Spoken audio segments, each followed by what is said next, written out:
Hey there, it's Brian Gormley with another short tale from the crypt. This one did not end up so nicely. We were working on a short sale. Actually, we inherited a short sale from someone else who had been working on it for 2 years. We put the property out there on the market. It's a property in Baltimore City, so it's not the most desirable location. It's actually right on the water, so that was a plus. But the condition was not good. There was fire damage, water damage. And this is from even years before the owner purchased the property, in some cases, and of course the condition significantly worsened over time.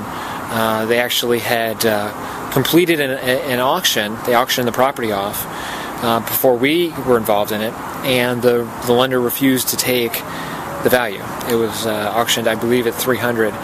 Refused to take it, and so it just got worse from there.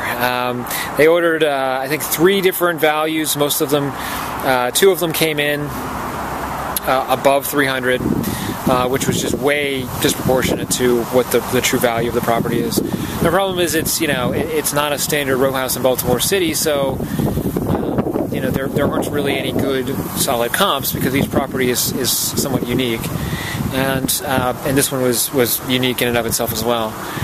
And so the values tend to go up as opposed to be adjusted down in that case. Anyway, marketed it, couldn't get anything more than about $240 or so, which was frankly aggressive. That was high. The lender just is B of A. They took forever and ever and ever. There's a mortgage insurer, Radian.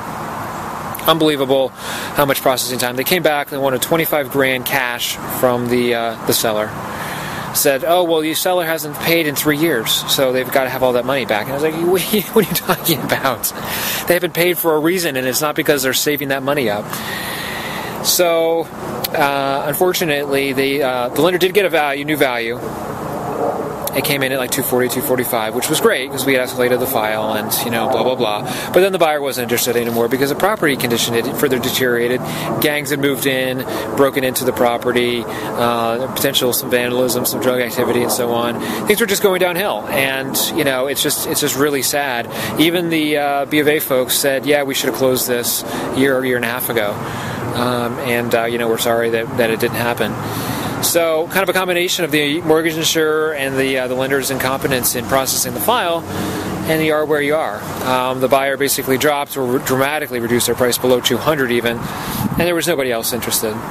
So finally, we just said, okay, screw it. You guys are going to continue to get values that are too high, and the property condition is worsening. The insurance has denied any claims. So we're going to end up with lower property offers, not higher. It just needs work. It's an okay property, but it needs a lot of work. And there's just no opportunity for an investor at any kind of reasonable price to fix it up and then resell it, unless the property value went way down, which it was going the opposite way. So we finally started going on the deed in lieu route. Get this: they order an appraisal for the deed in lieu. Of course, it sits for 2 months doing the deed in lieu, even though the deed in lieu person indicated, oh yeah, we'll be able to write this up in 30 days, no problem. And then they just sit on it. They don't order title. They don't order an appraisal. They order an appraisal. A new appraisal finally comes back, $950,000. $950,000 for a property we can't sell for $200. I guess you can't win them all. So if you want to share your own short tales, love to hear them. It's good when you can laugh at the foibles of this industry sometimes. Some of them you can't help every single person, and unfortunately this is one where we lost. But I'm sure you have your own stories, and we'd love for you to share them. Just enter them into the comment box, and we get a dialogue going. Thanks so much for listening, and I hope to see you on another short tale video. Bye-bye.